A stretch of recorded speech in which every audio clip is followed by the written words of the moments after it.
Long back volume ನೋಡಿದ್ರೆ ನೀವು ಎಲ್ಲ ಧೂಳು ಹಿಡ್ಕೊಂಡಿರುತ್ತೆ, ಯಾವುದೋ ಹನ್ನೆರಡು ಇಟ್ಟಿರ್ತೀವಿ ನಾವು, ಹೌದಾ? ಅದನ್ನು ಓದಿದ್ರೆ ನಿಮ್ಗೆ ಸಿಗುತ್ತೆ ಲಿಕ್ವಿಡ್ ಕಂಟೆಂಟ್ ಯಾವ ರೀತಿ ನಾವು ಪ್ಯಾಕ್ ಮಾಡಬೇಕಂತ. ರೆಡಿಲಿ ಅವೈಲೇಬಲ್ ಅದು ಇದು ರೂಲ್ ಪೊಸಿಷನ್ ಇಲ್ಲ, ಯಾವುದೋ ಇದು ಕೇಸ್ ಫೈಲ್ ಅಲ್ಲಿ ಏನು ಹೇಳುತ್ತೆ ಅಂದರೆ ಇವರೇ, ನಮ್ಮದಿದು actually post department as such we don't have any objection for booking liquid items. But when it is packed and sent to air carrier, because all air dependent only. So when we send it to air carrier, they will screen it. On screening, they will find out it contains some aerosol item or liquid item. If it is not properly packed, then they will return. See, the customer ಇಲ್ಲೇ ಇದ್ದಾರೆ ಇವರು. ಈಗ ಒಂದು ಅವ್ರ parcel book ಮಾಡಿ ಕಳಿಸಿದ್ದಾರೆ DNK customer.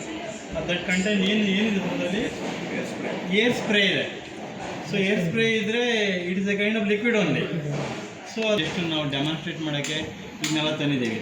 ಇದನ್ನು ಯಾವ ರೀತಿ ಇದನ್ನು ಯಾವ to use sticker like that ಟೇಪನ್ನು ಹಿಂಗೆ ಹಾಕ್ಬಾರ್ದು, ಟೇಪನ್ನು ಕ್ಯಾಪ್ಗೆ ಹಂಗೆ ಹಾಕ್ಬೇಕು. ಯಾಕಂದರೆ ಕ್ಯಾಪು ಲೈಕ್ಲಿ ಟು ಕಮ್ ಬ್ಯಾಗ್ನ ಹೊರಗಡೆ ಬಳಸೋ ಆ ರೀತಿ ಇರೋದ್ರಿಂದ ಇದನ್ನು ಯಾವತ್ತೂ ಹಿಂಗೆ ಹಾಕಬೇಕು. ಹಿಂಗೆ ಹಾಕ್ಬಿಟ್ಟು ಈ ಥರ ಇದನ್ನುಗಳನ್ನೆಲ್ಲ ನೋಡಿ, ಇಲ್ಲೂ ಅಷ್ಟೇ ಇದನ್ನು ಕೂಡ ನಾವು ಪ್ಯಾಕ್ ಮಾಡಿದ್ದೀವಿ ಈ ಥರ. ಸೊ ಪ್ಯಾಕ್ ಮಾಡಾದಮೇಲೆ ಇದು ಅಷ್ಟೇ ಈ ಥರ ಇದ್ದಾಗ ನೀವು ಈ ಥರ ಪ್ಯಾಕ್ ಮಾಡಬೇಕು, ಹಾಕ್ಬಿಟ್ಟು you have to use the strong container like this. 2 containers. ಇನ್ನೊಂದು ಕಂಟೈನರಲ್ಲಿ ಒಂದೇ ತಾನೆ ಸರ್? ಓಕೆ, ಆ್ಯಕ್ಚುಲಿ 2 ಕಂಟೈನರ್ ಬೇಕು. ಇದರೊಳಗಡೆ ಇನ್ನೊಂದು ಕಂಟೈನರ್ ಬೇಕಿತ್ತು ಇದರೊಳಗಡೆ. ಆ ಕಂಟೈನರ್ನಲ್ಲಿ ಇವುಗಳನ್ನೆಲ್ಲ ಈ ಥರ ಇಡಬೇಕು. ಇನ್ನೊಂದು ಮೊದಲನೇ ಕಂಟೈನರಲ್ಲಿ ಆ ಕಂಟೈನರ್ ಇದರೊಳಗಡೆ ಇಟ್ಟು ಇದ್ರ ಸುತ್ತ ಸಾಡಸ್ಟ್ ಹಾಕಬೇಕು. ನೋಡಿ, ನಾವು ಸಾಡಸ್ಟ್ ಯೂಸ್ ಮಾಡ್ತಾಯಿದ್ದೀವಿ ನೋಡಿ. ಇದು ಸಾಡಸ್ಟು ಈ ಲೋಕಲಲ್ಲಿ ಸಾಮಿಲ್ ಇದೆಯಲ್ಲ, ಇದರಲ್ಲಿ ನಾವು ತಂದಿದ್ದೀವಿ. ಈ ಉದ್ದೇಶ ಏನಂತಂದರೆ, ಇನ್ ಕೇಸ್ ಇಷ್ಟೆಲ್ಲ ಮಾಡಿನೂ ಕೂಡ if it spills out due to atmospheric pressure, when the flight goes out due to there will be atmospheric pressure difference ಆಗುತ್ತಲ್ಲ, ಆಗಾಗ ಇಟ್ ಮೇ ಸ್ಪಿಲ್ ಔಟ್. ಅದು ಸ್ಪಿಲ್ ಔಟ್ ಆದಾಗ ಇದು should observe the content, should observe the water content observe ಮಾಡಬೇಕು. ಹಾಗಾಗಿ ಇದನ್ನು use ಮಾಡ್ತಾಯಿದ್ದೀವಿ. ಇದನ್ನು ಮಾಡಿ ನಾವು ಒಂದು ಮೇಲು ಹಾಕ್ತೀವಿ ಏರ್ ಕ್ಯಾರಿಯರ್ಗೆ. ಈ ಥರ ನಾವು ಇದನ್ನು ಏರ್ ಪ್ಯಾಕ್ ಮಾಡಿದ್ವಿ, ರಿಕ್ವೆಸ್ಟ್ ಸ್ಟ್ಯಾಂಡರ್ಡಲ್ಲಿ ಪ್ಯಾಕಿಂಗ್ ಸ್ಟ್ಯಾಂಡ್ ಯೂಸ್ ಮಾಡಿ ನಾವು ಅದನ್ನು ಪ್ಯಾಕ್ ಮಾಡಿದ್ದೀವಿ ಅಂತ ಅಂದ್ಬಿಟ್ಟು ಇಟ್ ಇಸ್ ನಾಟ್ ಹಜಾರ್ಡಸ್ ಅಂತ ಅಂದ್ಬಿಟ್ಟು ಸರ್ಟಿಫಿಕೇಟ್ ಕಳಿಸ್ತೀವಿ. ಆಮೇಲೆ ಅದನ್ನು ಕ್ಯಾರಿ ಮಾಡ್ತೀವಿ. This is how you have to do it. So pack ಮಾಡಿ ತೋರಿಸ್ತೀರಾ? ಇನ್ನೊಂದಿಲ್ಲಲ್ಲ,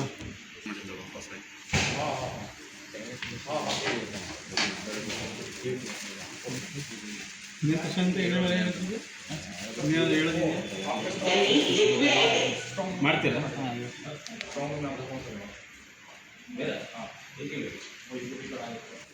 ಆಮೇಲೆ ಹೋಮ್ ಮೇಡ್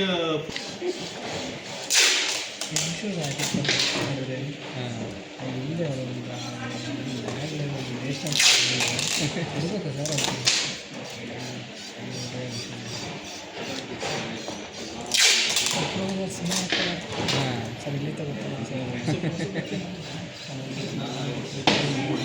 ಹಾಕ್ಯಂದ ಎಕ್ಸಾಮ್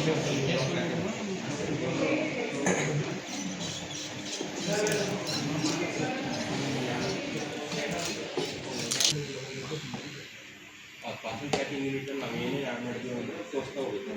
ಅದು ಆ್ಯಡ್ ಮಾಡಿದ್ದು ಆ್ಯಡ್ ಆಗ್ತಾ ಹೋಗುತ್ತೆ. ಇದೆ ಅಂತ ಕೊಟ್ಟಿದೆ ಅಂತ ಇದು ಬರಲ್ಲ ಅಡುಗೆ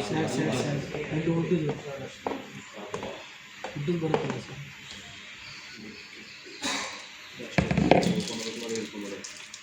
ನಾವು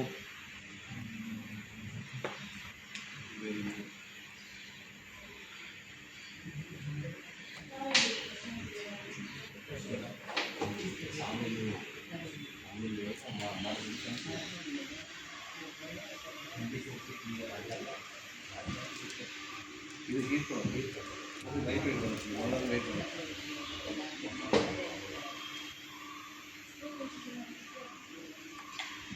ಫಸ್ಟ್ ಹಾಕಿರಿ. ಓಕೆ,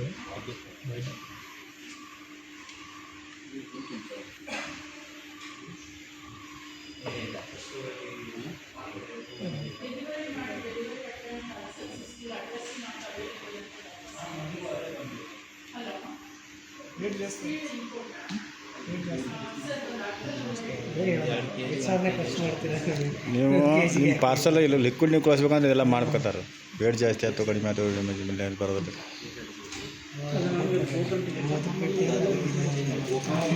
ಸ್ವಲ್ಪ ಬಟ್ ಆರ್ಟಿಕಲ್ ಬುಕ್ ಮಾಡಿ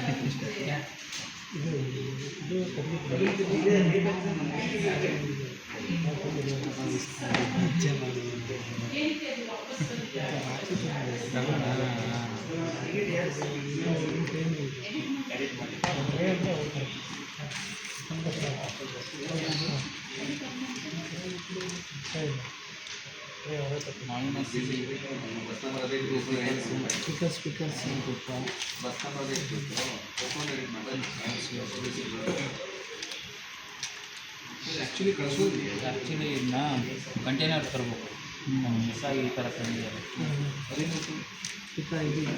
ತುಂಬ ಆಮೇಲೆ ಪಿಕಲ್ಸ್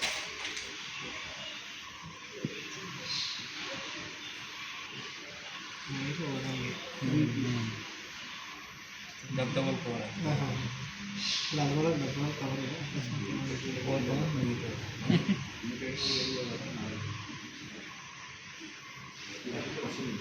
ಕೆಳಗಡೆ ಒಂದು ಲೀಕ್ ಆಗೋ ಚಾನ್ಸ್ ಇಲ್ಲ. ಇಲ್ಲಿ ಹೆಂಗೆ ಅನಿಸೋದು ಸರ್ ಅದು ಈಗ ಆ ಥರ ಅನಿಸ್ತದೆ ನಮಗೆ ಮಾಡಬೇಕಾಗುತ್ತೆ ಪರಿಸ್ಥಿತಿ.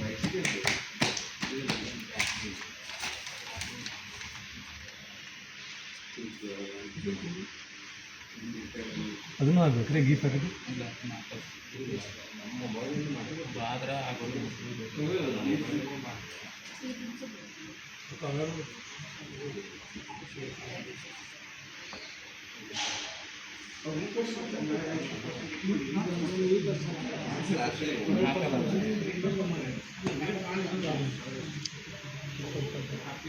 ಅಣ್ಣ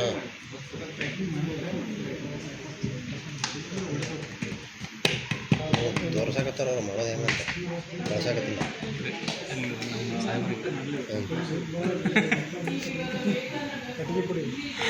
ನೋಡ್ರಿ ಎಲ್ಲ ನೀವು ವ್ಯವಸ್ಥೆ ಮಾಡೋಕೆ ಹೆಂಗೈತೆ ಶ್ಯಾಮೇಲೆ ಗೊತ್ತಿಗೆ ಹಿಡಿದು ಅವ್ರಿಗೆ ಕೊಡ್ತಾರೆ ಸರ್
ಮುಗಿತು